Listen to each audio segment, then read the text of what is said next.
There you go.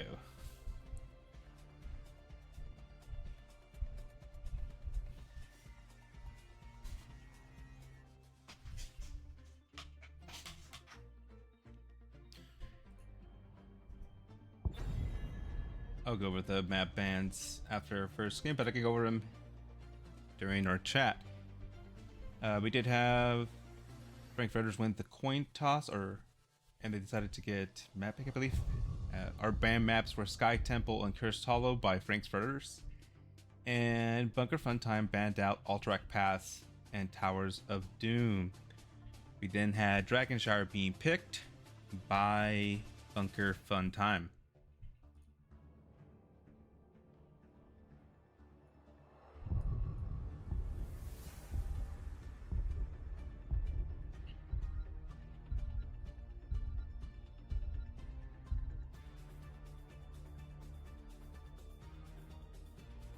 Okay.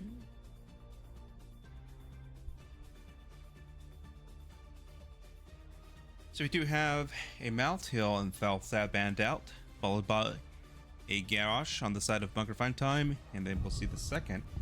And again, Dragonshire tends to be the map where, at least for myself, next to Braxis, probably one of the more interesting maps.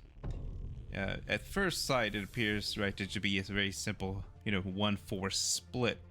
But there's very different strategies that can be applied here, right? Globals are highly prio, just like on many large maps. Those heroes are able to rotate between lanes effectively, obviously very valuable. So I think historically speaking, when it comes to Dragonshire, I find it to be the most interesting map. And speaking of globals being highly valued, we do see a first pick coming on the side of Frankfurters. I stand. And that's followed up by a Vala and Oriole. And so you have the very classic battery for the Vala. Anytime you're ready. In response, we do have the Diablo and Raynor being picked up on the side of Frankfurters. So right away we're looking at potentially Frankfurters looking to engage. However, Oriole can make it very difficult. A very good whip or timed whip can very much be good at stopping that engage by the Diablo. It can be very frustrating. I've been on the tail end of a few of those over the past few months as Oriole has gained popularity after that buff that was received a few months ago. We do see a Malfurion ban from the side of Bunker Funtime.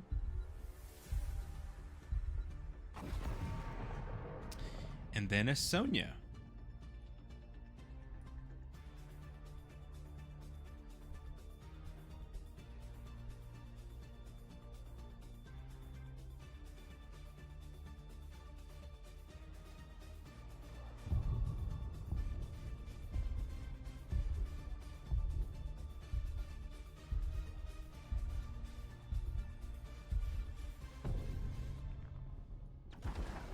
Ready for action. And now we do see, as I mentioned before, those heroes who have some ability to, at least for clearing waves effectively and efficiently. Asmodan definitely does that. And then we do have the dwarf, Murden, being picked up. And that leaves Brightwing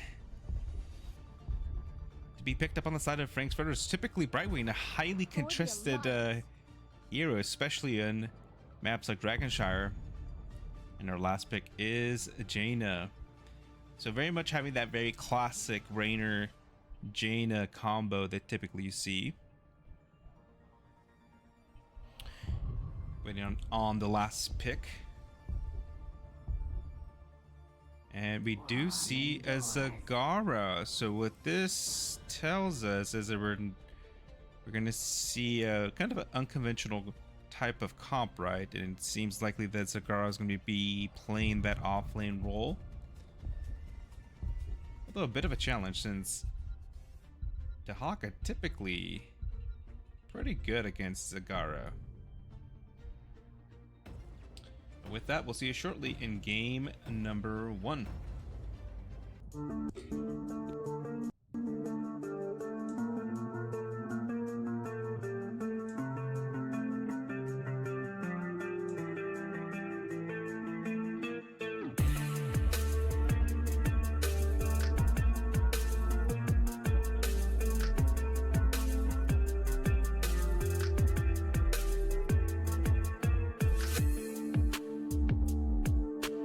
Are you serious? That high five was just OP!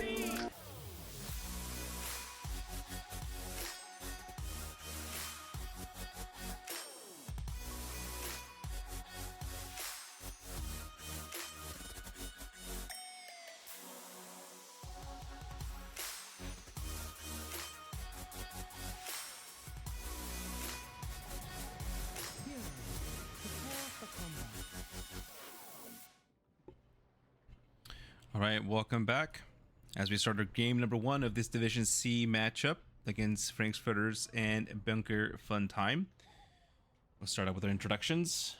On the blue side, we have DJ Cold Cuts on the Dahaka, Dalian Pig on the Diablo, Indecisive on the Jaina, Boggs on the Rainer, and Davey Jr. on the Brightwing. 4, 3, On the side of Bunker Fun Time, we do have Lemony Bree on the Zagara, Tex on the Vala, Gambit on the Vala, sorry, on the Oriole, Zedem on the Muradin, and Batista on the Asmodan. As we have our teams do their usual mid lane handshake, we do Zed on the Muradin, getting rather low but able to get away from the time being. As we take a look at our talents at level 1, we do see some very kind of typical talents.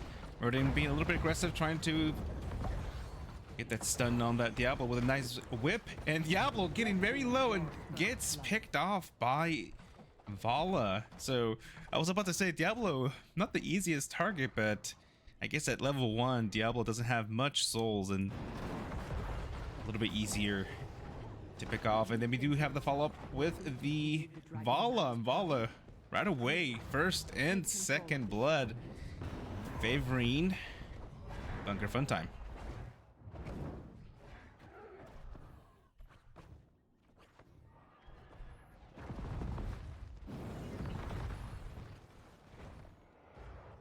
The ones we do see Ace in the hole from the Rainer.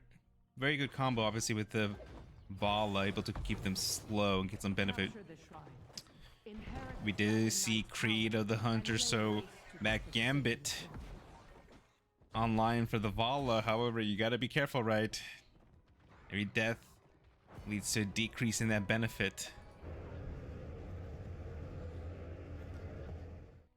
And so far, we do see, at least for the time being, the Zagara doing a good job of holding the top point.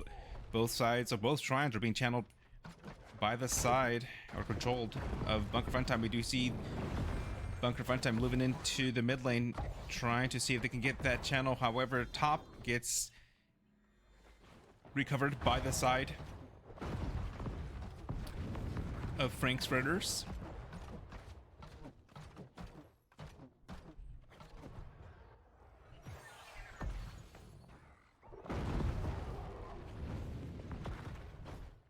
However, you see the push in the bottom lane. Rainer almost picked off again. Meriden getting a little bit of chunked, but able to step away for the time being. Looking at the level 4 talents from both sides. Vala being dove on by the Diablo, able to get out rather low, but the benefit of having a Oreo is that these very long kind of sustained fights very much favor the side of, oh, but the polymorph on the Diablo, and Diablo's trying their best to focus the Vala, but with that damage output and an Oreo, it's just these very long sustaining fights do benefit. But we do have Muradin kind of out of place, the Diablo able to get an overpower and secure their first kill. With that, it looks like Bunker Funtime is going to have to retreat. I would say you have to kind of respect this. It is a 4v3. Zagara is trying to take the top point. Asma moves mid lane to prevent the potential cap.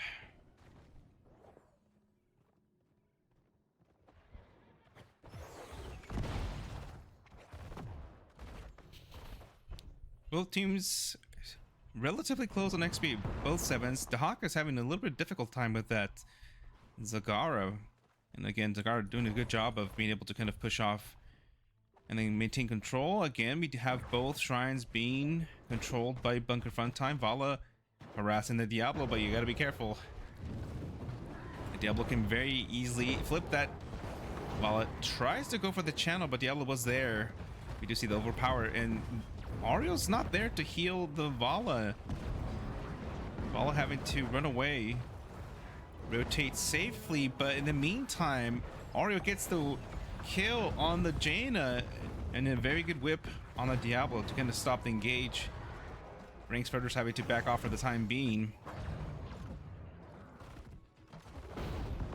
And we're yet to see a dig from the Dahako unless they dug top, and it looks that's probably what's going to happen. Dahaka having to retreat to get some more resources, and does dig top, so at least Zagara forcing the Dahaka to have to use the dig just to back and then get back into the fight. And not always a great trade, right? Because the idea is you ideally want to be able to get value out of that, but off screen while I was talking about the value of the Dahaka, we'd see the Jaina fall.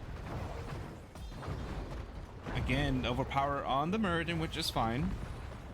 If someone's going to get overpowered and pushed into the wall, Muradin is the best target for that.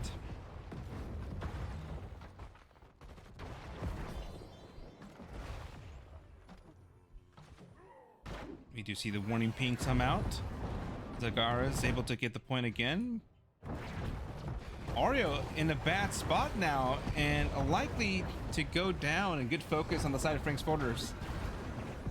Brightwing able to Z into the Diablo, help sustain for the time being, and Muradin tries to dwarf toss out, but gets shut down by the Rainer.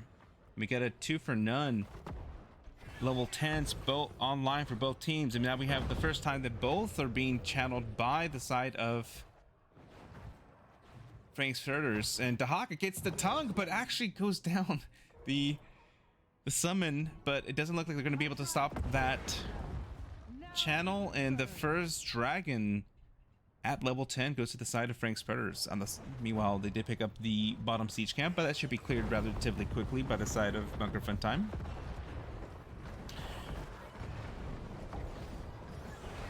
And right away, they move to the bottom lane.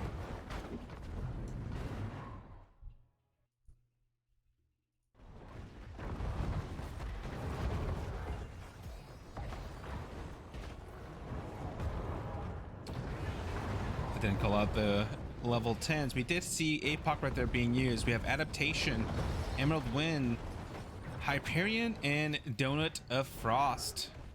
Muradin trying to jump out. Looks like they will be able to get saved for the time being. Vala being kicked away by the dragon. On the side of Bunker, we did have Avatar, Nidus Network, Reign of Vengeance, Crystal Aegis, and Tide of Sin. And thank you, Baraka, for the raid. Welcome for those of you joining us.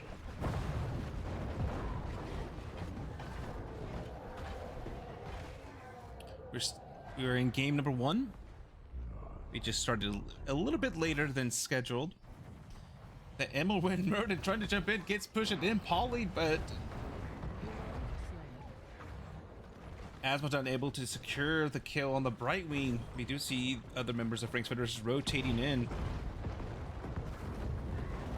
Frank's Furters trying to get value in. Oh, Jaina gets chunked down to about 100 health. And Vala looking for more. Muradin taking tower shots. Oh, and does go down. The Vala gets saved, but Murden doesn't. But in the meantime, Red team has destroyed. Zagara getting some value top, able to get that top fort. And so even though the first dragon went to the side of Frank's Furters, they didn't get much besides a little bit of that bottom fort.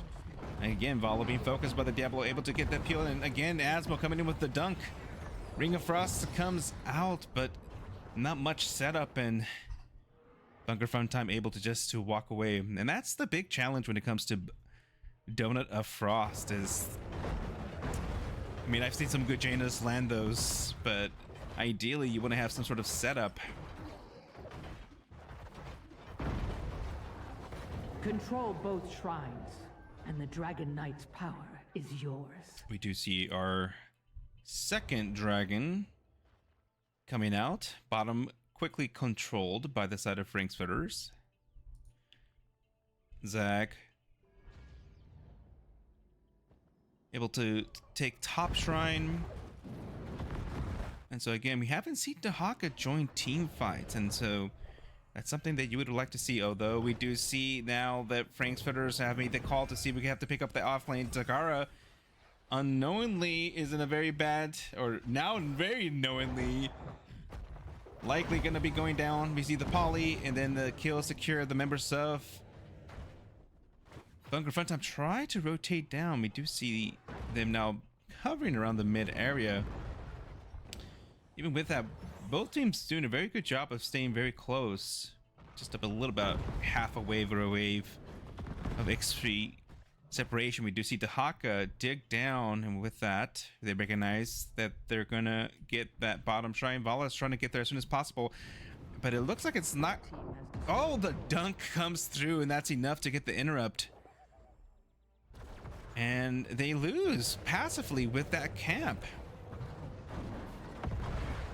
We do see Hyperion being used, and it's not going to do much but maybe help clear some of that Nidus. Diablo does go in. APOC follow up. Poly on the Murden, but able to get that crystal. I just Murden trying to dive in to follow up. Donut Frost does land on the Zagara. Zagara getting rather low, 100 HP, able to get away. Vala now is being focused by the Diablo. Dahaka able to step up and secure that kill on the Vala. And we have a 1-for-1, was it? Yeah. With the Jaina and the Vala going down. Diablo now being focusing the Asmo, and Asmo trying to walk away. Oreo trying to sustain and able to get enough. It was about 80 HP, it looked like. And Oriole doing a very good job of keeping the members of Bunker Funtime alive for the time being. We do see now the Hawk dinging bottom, trying to capture that point. And now again, have to be careful. We see that rotation. Zagara, very good wall bang by the Diablo Polymorph. And Zagara goes down now again. So very good job on the part of Frank's Furters being able to pick off that Zagara. We do see Diablo now trying to get the J, but will be chunked and secured. Avatar is being popped. Donut of Frost lands on the Murden. The root upgrade gets two members of, and oh, that silence, and Murden. The Crystal Eye Ages actually comes out, but will be saved for the time being. The Polymorph, and a very good sequence for Bunker Funtime. When it looked like Murden was pretty much down, Diablo rejoins the fight. But that Vala damage and output able to provide enough energy for Oreo, and what seemed to be a very good engage on the side of Frankfurters, and a very good Crystal Aegis saved the Murden, and was just enough to get the turnaround. And with that, both shrines are up, and with three members of Frankfurters down, it seems like they're going to be getting their first dragon of the match. Right away, they move to mid lane, while the rest of Bunker Funtime trying to get some more value. But Zagara, again, a very bad spot. So this is now going to be... So if you're Zagara, you got to be a little bit more mindful of the map. Especially, they've been, you know, 3 times kind of rotating 4 or 5 members to get a kill on you. Now they come bottom lane. Ario in the little bad spot. The tongue misses, and now they give chase, but the dragon is coming down. Vala trying to give appeal. Looks like the dragon is still relatively healthy. It looks like they're gonna just walk away. Good whip by the Ario. And it seems like they're just gonna have to back off and say, we got some value. About half the keep on bottom lane. We do see the team of Bunker Fun Time trying to rotate. Did you see the stun on the Diablo? We see Brightwing coming in, the whip come out, Donut of Frost comes, but again, does not land on anybody. Avatar right away, maybe a little bit early of an Aegis, but sometimes it's better to get that than to maybe not use it right. The Hawk using adaptation to try the same stuff, but Vala able to get the damage before the proc of the heal. And that's sometimes the problem when it comes to adaptation. If the damage is too fast and you do not have your Boro, right? You're kind of left out there. We do have the Diablo being chunked, Vala giving chase, but now in a bad spot. The very good whip, but a huge dunk by Asmo secures, and now with 2 members down for 20 in 50 seconds, it looks like Bunker Fun Time is looking to maybe potentially go for core. We do have level 20s online, and with that we do have that rewind, an endless creep, Stormer Vengeance, Shield of Hope, and Pride, and it looks like they're trying to see if they can end. We have to engage right away in the Vala. We don't have, or we do have Crystal Edges now up, and the Diablo now going down. Murden being chunked, and now the Rainer goes down, and with only 2 members left trying to secure that, but Vala able to get that value and that scaling coming through, and it looks like it's going to be game number 1 going to the side of Bunker Fun Time. GG.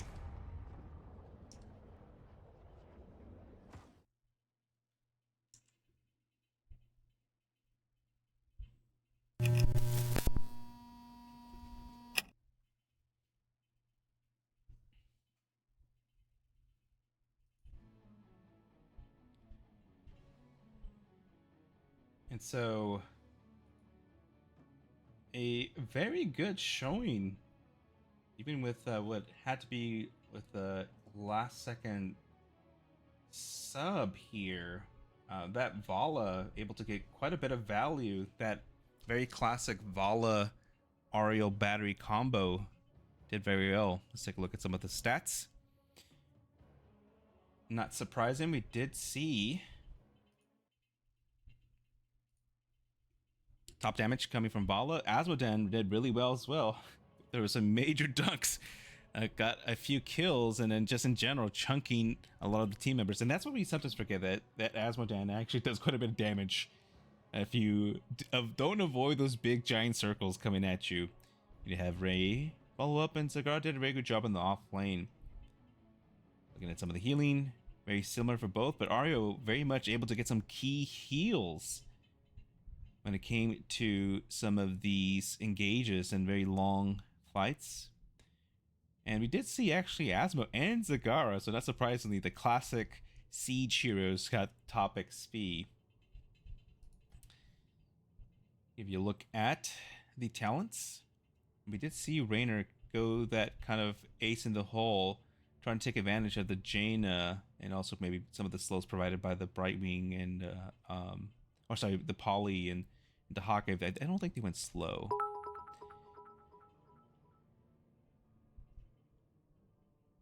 It's a Canson, thank you for the follow. But I think this kind of very much is your standard. I would say that Ring of Frost was a little bit challenging for Jaina there. There wasn't quite the setup to help land those Ring of Frost. And everything else is pretty much standard. Except Asmodan, right? Because in your typical Asmodan goes the solo E build, right? The one where you just drop all your minions. All right, and so let's look into our map select. It looks like we're going to be moving on to our game number 2. And it looks like we're going to be going to Garden of Terror. So again, for those of us that just joined us, let me update the info. We did have Sky Temple, Cursed Hollow, Ultrach Pass, and Towers of Doom being banned out. Sky Temple and Cursed being banned by Frank's Furters, Ultrach Pass and Towers being banned out by Bunker Fun Time, and Dragonshire was picked by Bunker Fun Time. So let me update the score real quickly.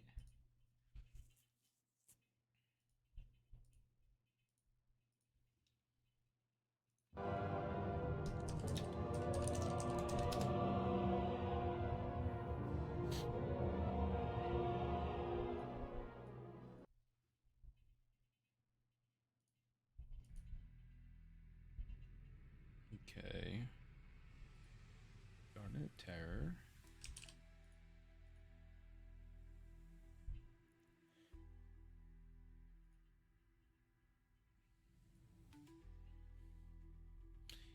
And Frank's Furters picked this map this time. Okay. Meanwhile, let's take a look at real quickly at the standings. Oh, it's not showing.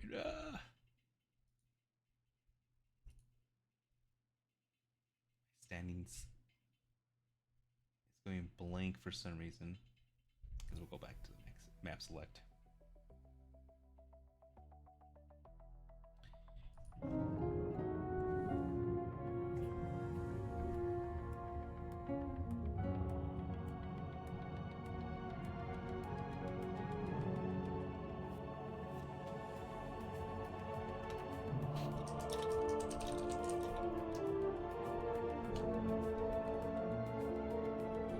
And it did have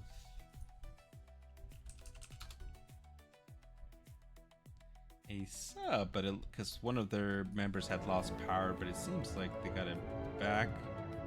So we're seeing the sub of Gambit stepping out. So looks like we're gonna be waiting a little bit for them.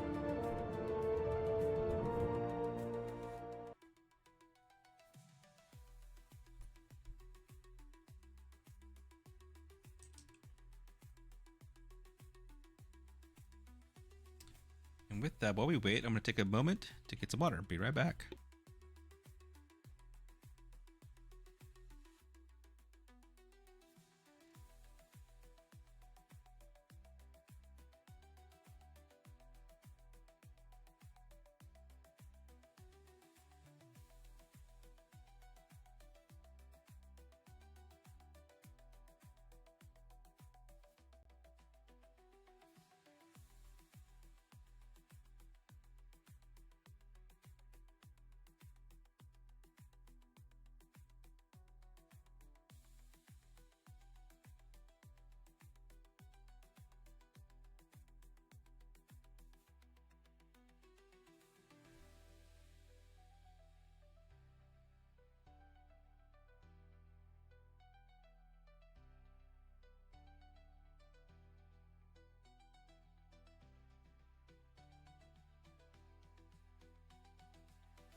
All right, back, and it looks like we have both teams said ready, and then they said psych, not ready.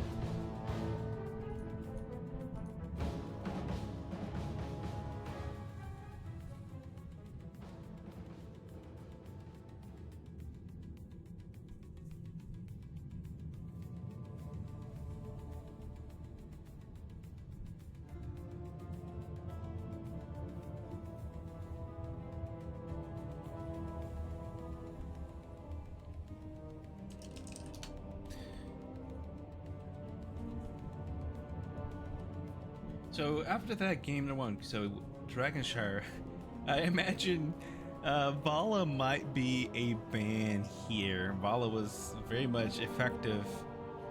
A little bit weaker in Garden the of beginning, but Terror. late game became a monster. But look at that. Draft for game number 2.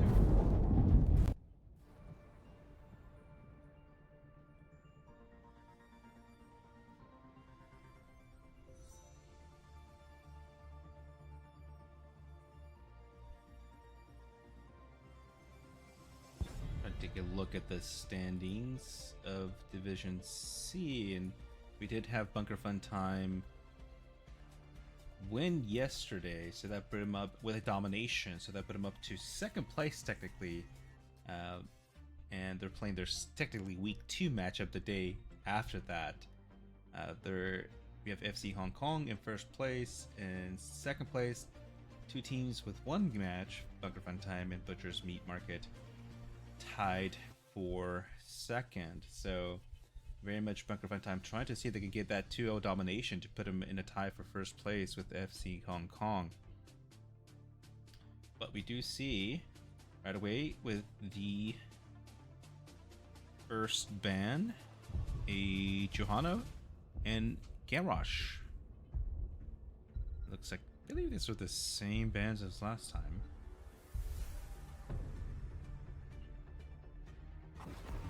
Now we do see Brightwing.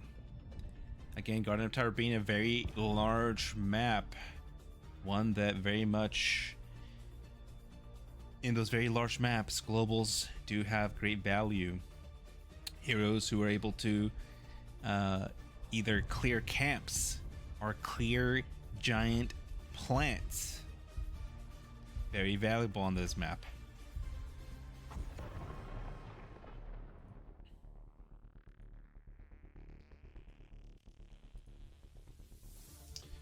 That prediction started for you, those of you who like that.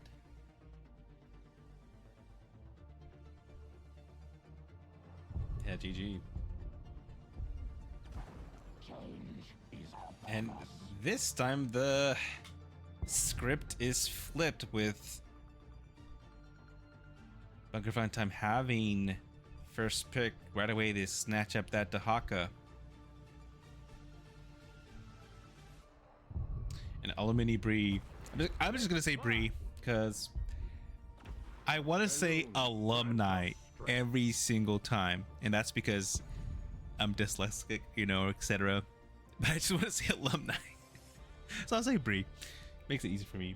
We do see now the counter global being picked up on the side of Frank's Furters with the Felstad, and Malfurion being picked up. That was banned out last time by Bunker Fun Time. A light abandons no man. And now we see again the Murden being picked up by the side of Bunker Fun Time, followed with a Uther, which is interesting. Typically you do not see Uther being picked up this early. Uther usually suffers from not being able to fight for very lengthy times. However, very good with locking down heroes, very good for providing armor, burst value, etc. But the longer the fight goes, the worse it gets for Uther.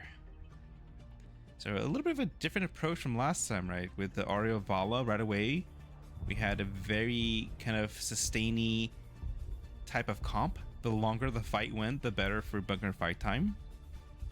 Ario and Vala very good at that.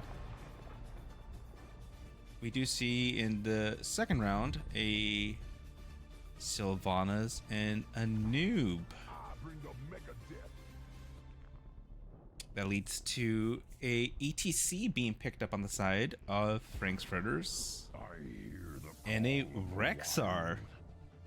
Typically, this is not a huge Rexar map, but, and I just said earlier, right? Maybe Vala is going to get banned, but Vala goes through and a very effective hero. But usually, if you see a hero that's very effective and then doesn't get banned out, it might be it's because the opposing team left it purposely open and has a counter in mind. And we see a Kerrigan. So Bunker Fun Time bringing out the spicy pick, and then the Uther makes a little bit more sense now. Uther very useful in helping enable divey heroes. And we do see a variant, so a very beefy frontline. I imagine this is going to be probably Smash, right? Or is it going to be Wind Blades? Please don't pick Wind Blades. Contrary to what many people I see pick in Storm League, Wind Blades is, you know, probably not the best, or probably the worst of the variant comps, or the variant thingies. But with that, we'll see you shortly in game number 2.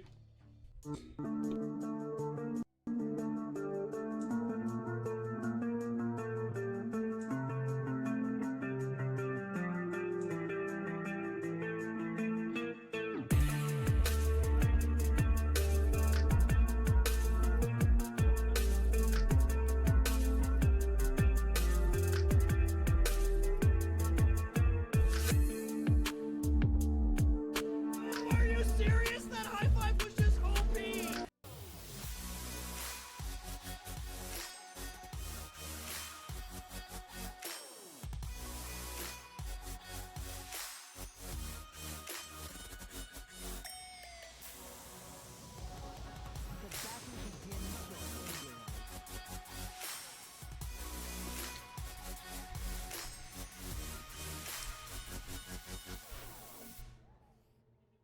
Alright, welcome back to game number 2. We'll start with our introductions. On the side of Frank's Furters, we have Indecisive on the Varian, Davy Jr. on the Malfarian, Boggs on the Falstad, Dalian Pig on the ETC, and DJ Cold Cuts on the Rexar. On the side of Bunker Fun Time, we do have Zetnam again on the Murden, Tex on the Vala again, very effective last time. Bree on the Dahaka, Batista on the Uther, and Grizzly64 right away a combo with the Kerrigan and able to secure very quickly. I was in the middle of the finishing the introductions and Rexar got deleted.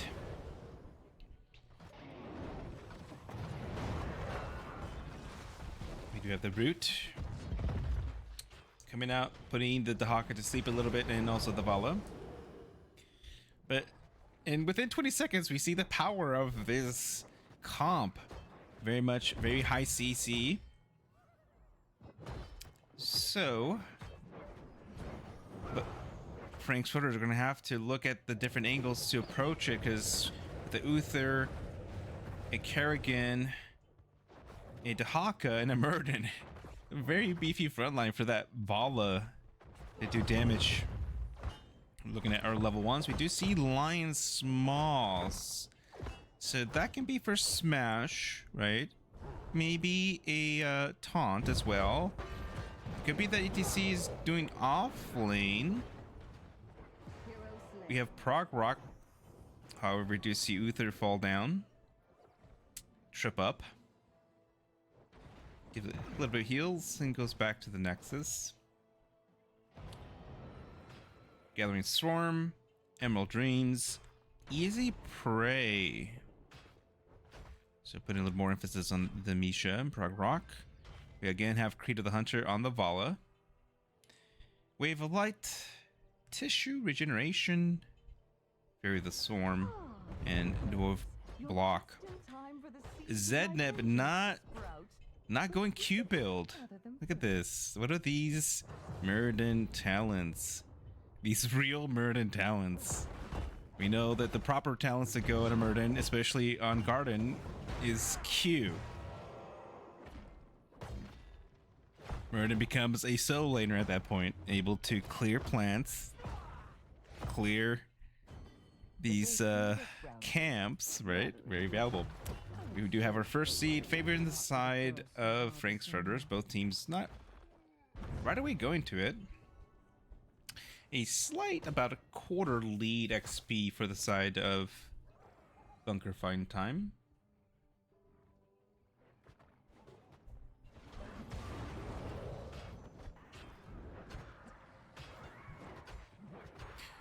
With that, it looks they did pick up their bottom bruiser, so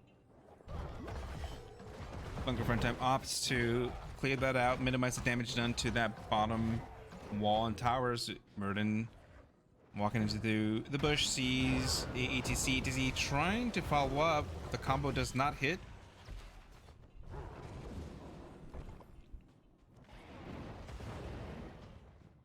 And we do see now level 4, and it is a taunt variant.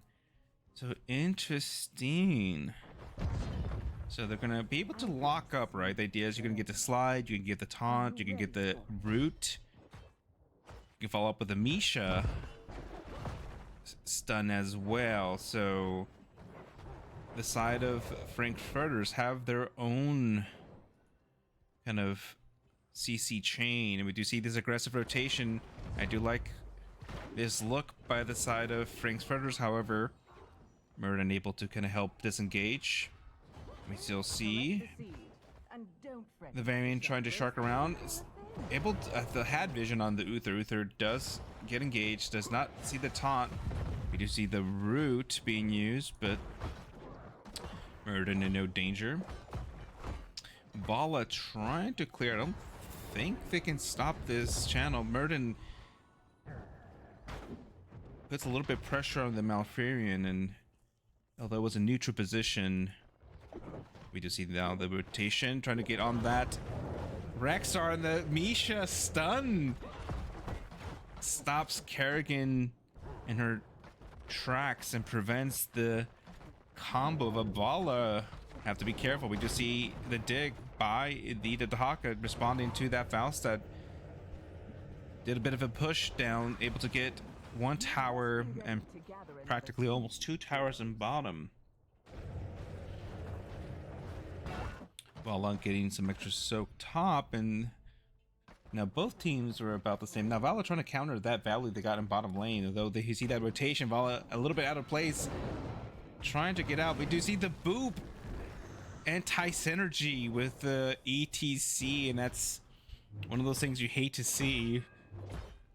I always tell ETCs, you gotta learn to not use your W, just hold on to it.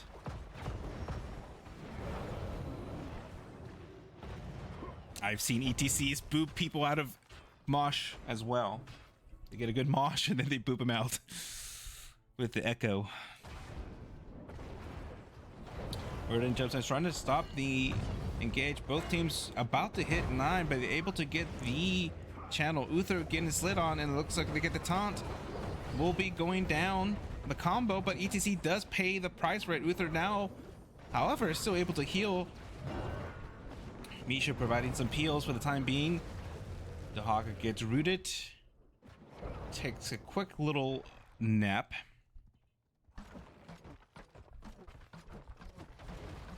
We do see BFT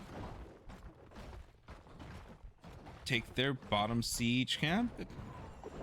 Frankfurters take their own. But it's Funker bun time, right? That's what they were saying in lobby chat or NGS chat. It's Funker bun time.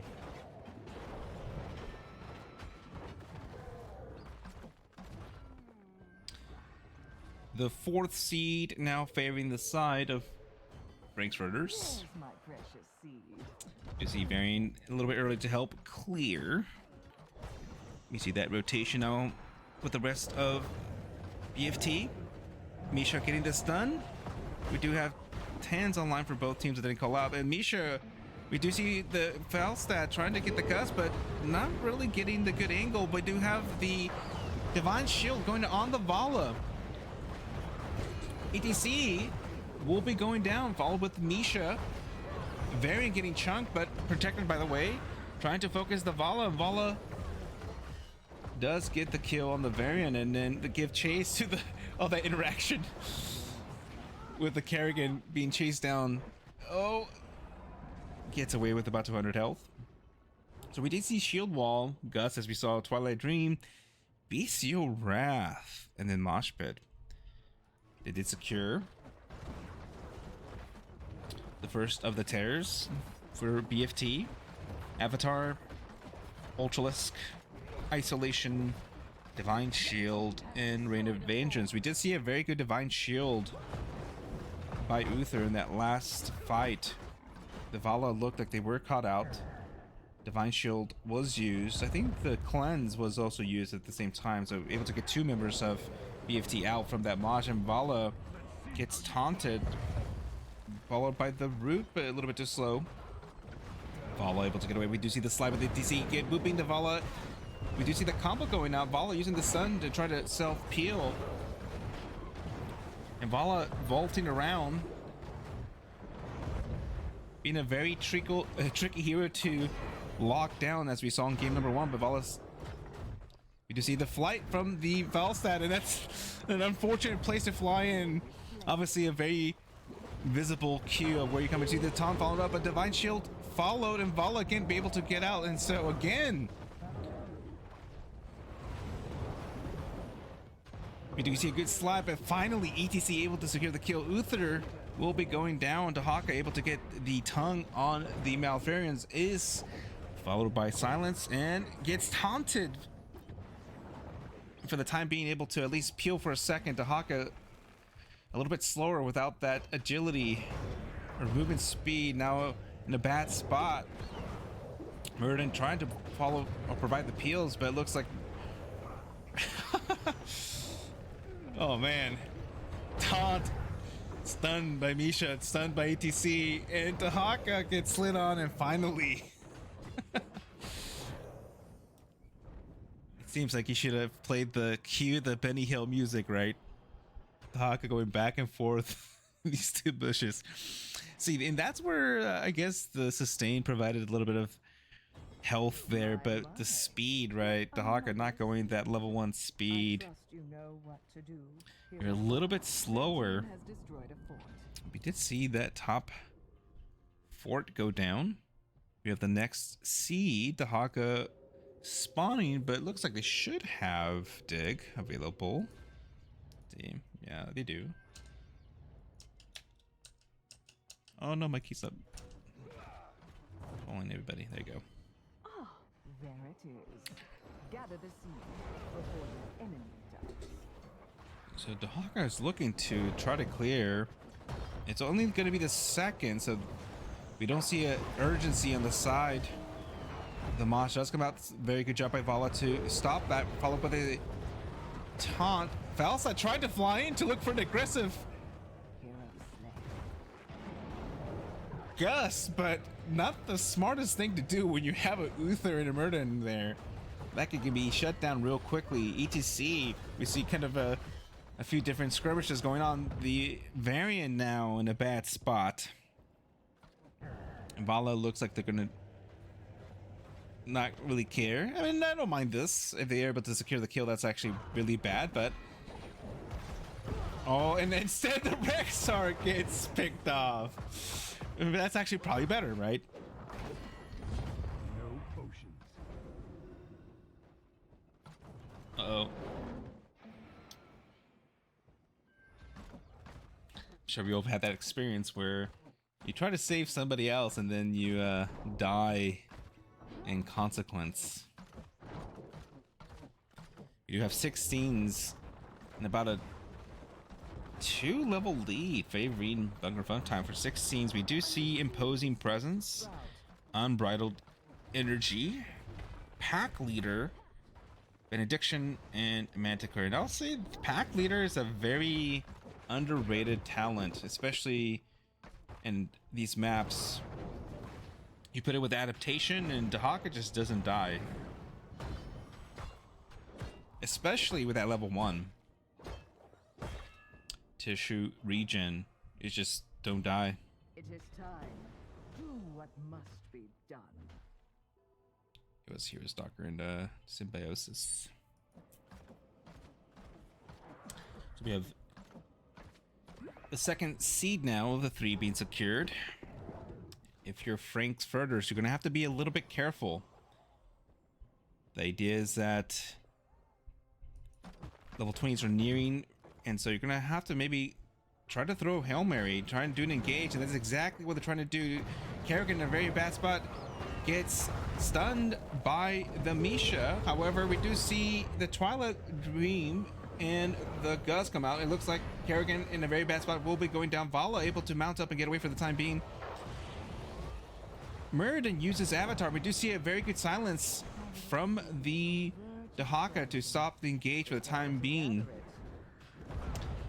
And so that very much means this bottom left, again on the side of the Frankfurters,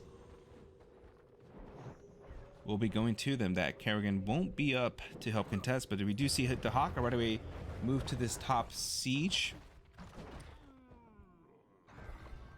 BFT saying, hey, we're just gonna go take some camps. A seed has sprouted. Best not fight over it, hmm?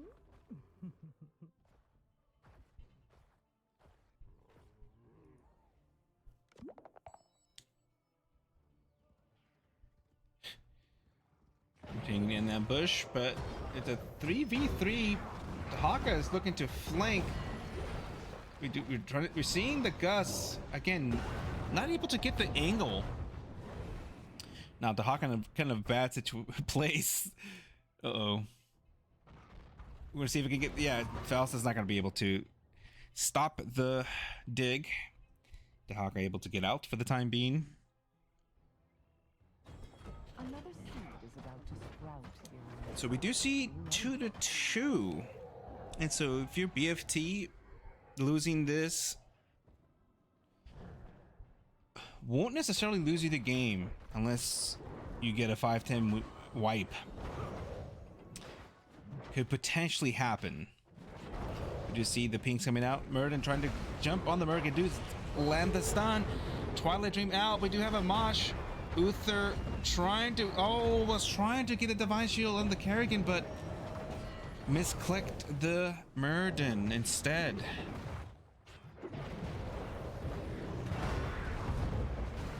And Muradin trying to get out, able to dwarf toss out. We do see a top camp pushing, but still, this is not the end of the world. We do see that someone's gonna have to clear that. So you can still get a 4v4. I mean, you don't have to get that. And Vala does go down, and not what you want to see.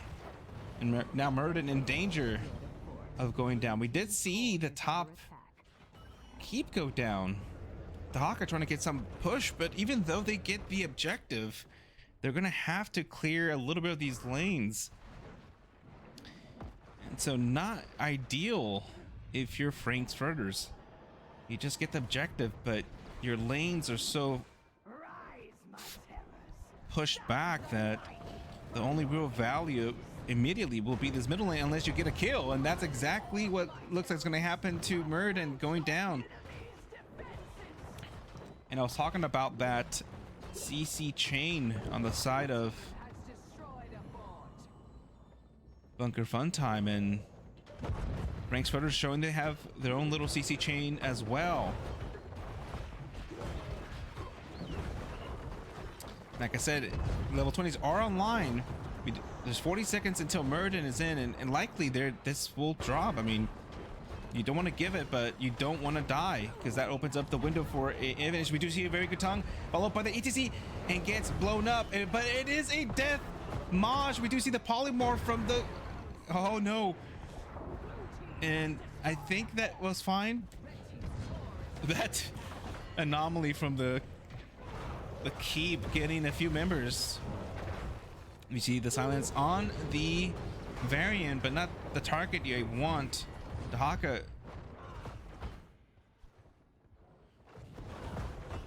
And so for the majority of this match, BFT has been in control, but as we see, with just one of these objectives being claimed on the side of BFT of Frank's Furters, able to turn around, and now they have their win condition mid lane. So at this point, although we do have the next seed going to be important, Frank Furters will have to fight for it. They can't give it up. But we are at a point where any team fight practically ends the fight or the match, right? Top lane for BFT, we do see all of them go in. And Gus comes out again. We did have Vigilance, Wind Tunnel, Life Bloom, Frenzy of Kalimdor, Death Metal, Rewind, Bolt of the Storm, Apex Predator, Redemption, and Storm of Vengeance. Although they're gonna have to make quick brothers. Oh no! Are you gonna get caught out? Oh, Murden gets the... or stops the engage.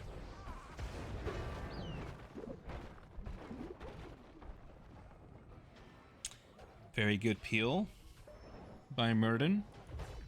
But with that bottom siege, or bruisers I should say, looks like they were gonna accompany it, but now they're not. They recognize that Dahaka is somewhere up there, but Dahaka with that Apex Predator able to dig away to safety, at least for the time being. But now Frankfurters are trying to help relieve that pressure in top lane by getting this bruiser camp. If you're BFT, I think you just get in position. Blue team's core is under siege. One of them is going to have to back and deal with this a little bit. I mean, that is 3 catapults. It wouldn't end. Shouldn't you be gathering that? But you recognize that Faust's not there. You want to fight this. I mean, you could make the case, don't even channel, just fight. We did see the Mosh, or the ET go in for the Mosh and sleep on the Kerrigan. Mosh lands on no one, and Malfurion is deleted instantly. We do see now the Vala, and Fausta comes in, not able to get the angle, and the Divine Shield with the last second comes through, saves the Vala. Now the taunt, BFT desperately trying to save the Vala. Now we have them kind of caught out in a bad position. ETC going into, I thought that was our tower there, but the Kerrigan trying to engage, and oh yeah, he's like, I'm just gonna die. But in the meantime, we do see the channel, and it looks like with 2 members out for about 50 seconds, 2 others for about 20 plus, in a very difficult spot. Are they going to go top lane? That's the question. It looks like they are going to try and accompany this one and see if, I mean, if you get a Falstaff pick here, it's kind of over. We do, oh, Murden trying to get in there. It looks like they're just trying to go to the core. Gus comes out early to try to make space. Vala taking some shots from, oh, you got to be careful with that poly. Oh no. Misha does go down. Very good tongue on the Rexar. Does go down. We see the followed by the carry. And Malfurion goes down. Frankfurter's desperately trying to mount the defense, but it looks like it's going to be a little bit too little, too late. The core is going down, and it looks like it's going to be game number 2. And the domination going to the side of BFT. GG's.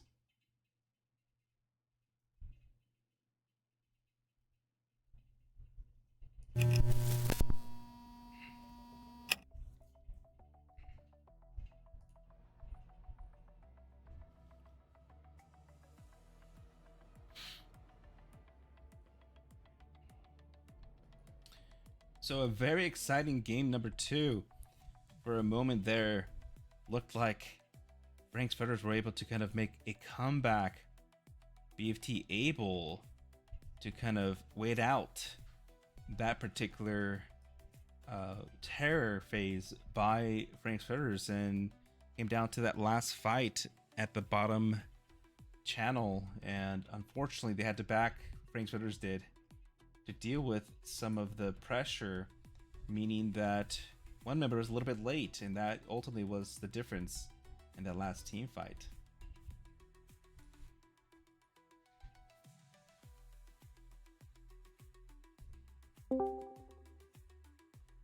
Let's see if we can get a interview, and I'll update our data here.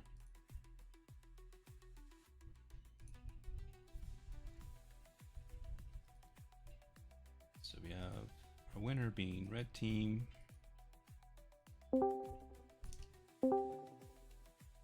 Hello. How's it going? Oh god. My bad. I forgot that I had that. That intro, I was like, that's not me, right? Yeah.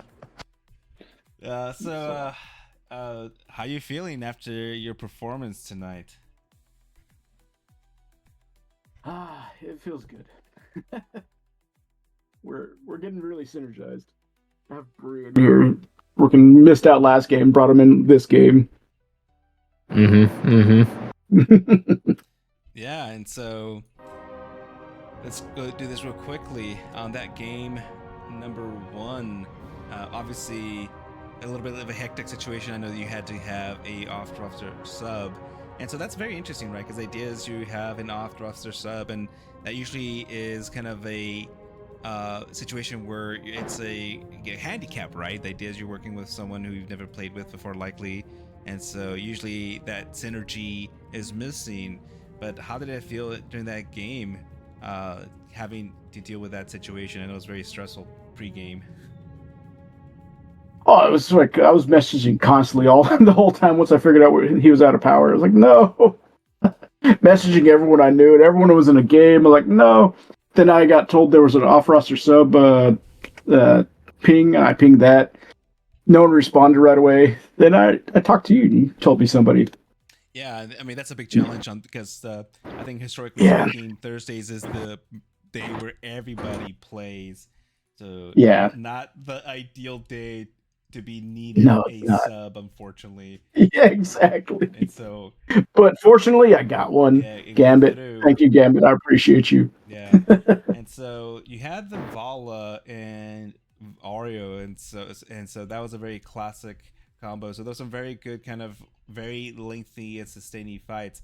I noticed you win Zagara, and so obviously I was kind of surprised. You should typically the Haka, which they picked, right, was got picked up first, and then playing a Zagara into the Haka, I give credit to doing that, because that's sometimes a difficult matchup for the Zagara to deal with. But for the most part, you were able to kind of carry out your kind of match. And so it seemed that you wanted very lengthy fights, right? Correct? The longer the fights, the better.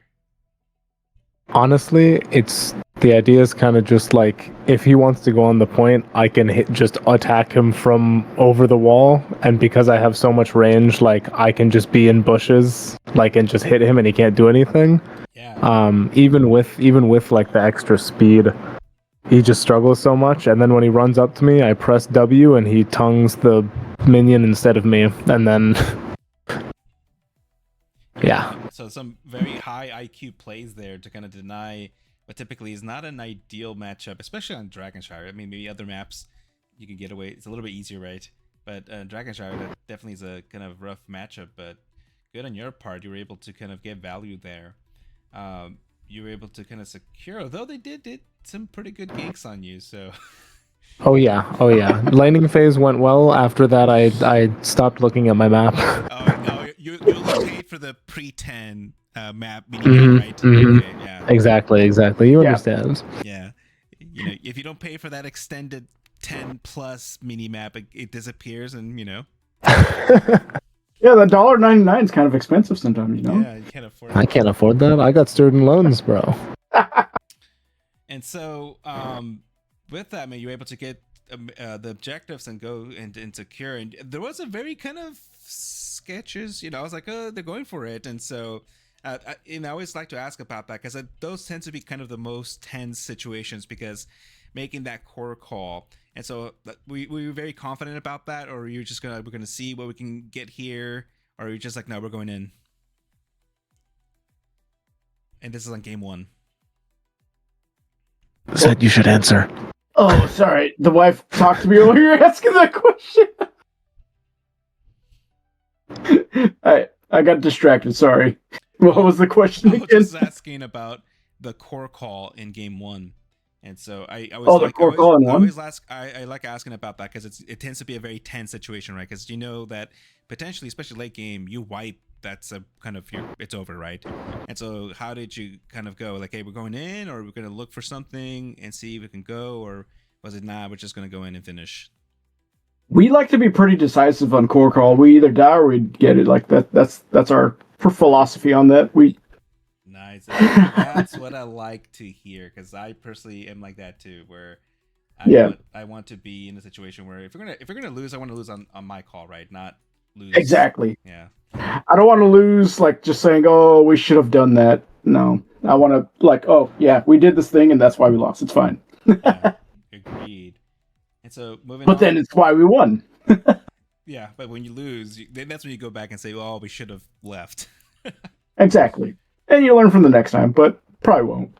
Yeah. So moving on to game number 2. This time, so game map 1 was picked by you, and then game 2 was picked by Frank's Furters and Garden of Terror. Obviously, we did have your member who had power outage step back in.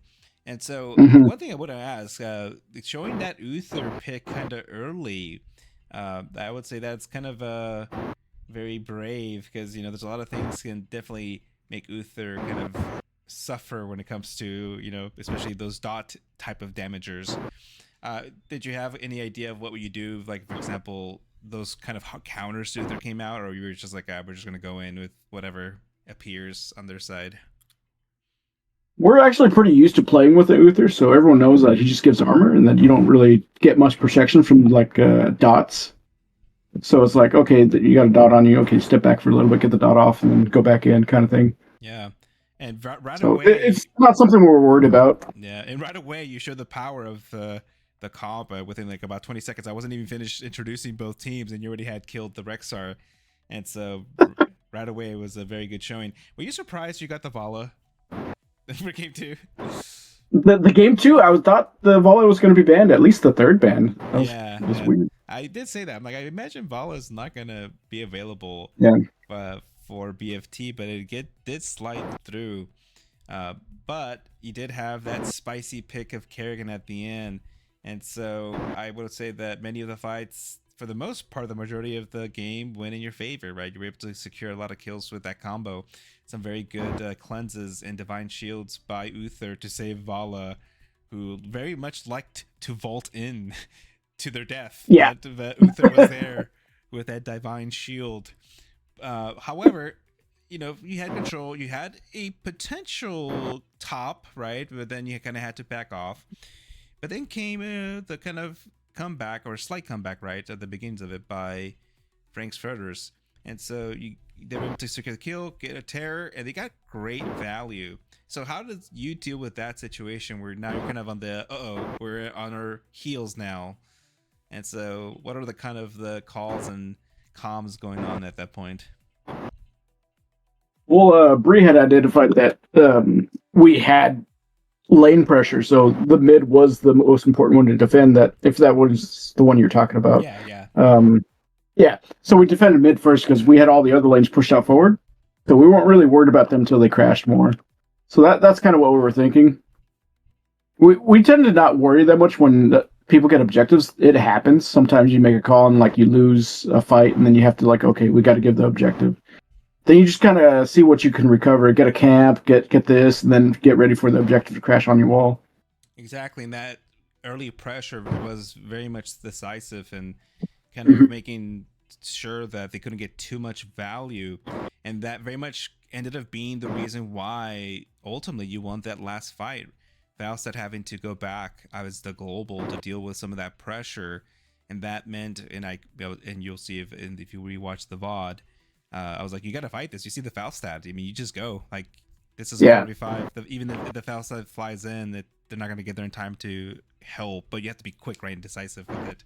Yeah. As soon as we saw the Falstad moving towards us, we just like, okay, let's look to get the Falstad if he comes in, or just like back off. That's what we're thinking the whole time. Yeah, and I think there was another sequence where the Falstad was trying to go in and look like a very aggressive move, in to like get a gust, but I was like, that's not a good idea into this comp. No. Yeah. And it seemed like Falstad was not able to get the angle needed. And so, especially now with the nerf, I think that's also part of it, where the further you're away from the gust, you don't get as impacted as before. So it seemed like Falstad was not quite able to get the angle for it, but also good on your part to kind of recognize you don't want to be clumped up really nicely against the wall for a Falstad, right? Yeah, no. I made sure I was always separated somewhat for that gust, like so I can do something. Yeah, and so with that, you were able to get a few kills, and with that march top lane and end, and so either way, that looking at the standings, that's gonna be now with your second domination. You busy week, right? You had a match yesterday and one today. Now, Yeah. 2 dominations early on, so I'm sure you're feeling pretty well about this, at least early part of the season, right? Oh yeah, it's giving us a good warm and fuzzy, right, Bree? Yes. Yes. Yes. Very decisive answer. And so with that, obviously puts you now what is a if I pull Sandy's thing's not showing, but if I look at the NGS website, it's showing that you're going to be now tied with FC Hong Kong. And so for the rest of the season, are there any other teams that you're looking forward to playing, or anything from maybe previous seasons, etc.? I mean, me personally, I'm looking forward to going against Clouded Minds. I think they're Daybreak, right? Yeah, because I used to be on the Clouded Minds main team when they were just one team. Well, and I just want to beat up on Weenus. Ah, yeah, because and this is I forget C is only one division, not Coastal one, so there's a lot of teams. Yeah. And so that's There's a right? lot. You don't even have to do a double round robin. And so Exactly. Great. So with that, I'll leave it up for you. Have any other shout outs or anything you want to say to close off our cast for this evening? You want to go ahead, Bree? I'd like to shout out my cat who halfway through the second game bit or scratched my girlfriend or something. I don't know what happened, but there was a lot of noise behind me and it was funny.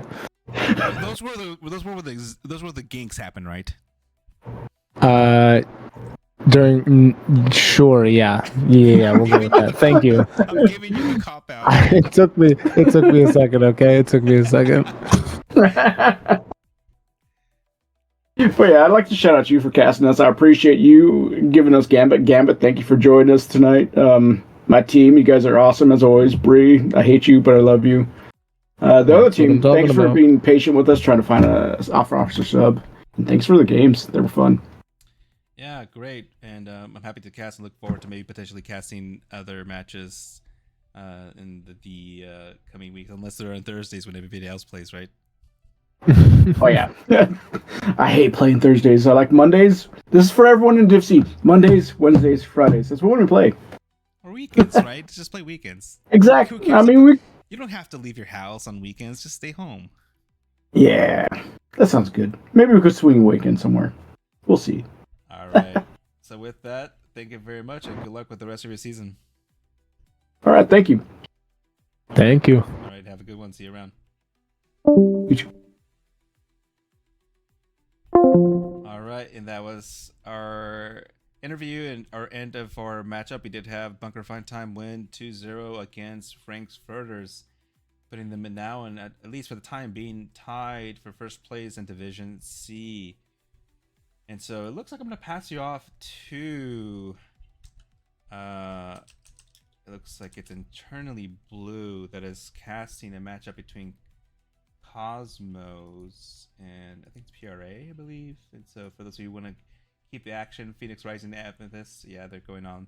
So I'll be passing it off to that if you want to continue watching some NGS. Otherwise, thank you very much for joining me this evening, and I'll see you next time in the Nexus. Have a good one.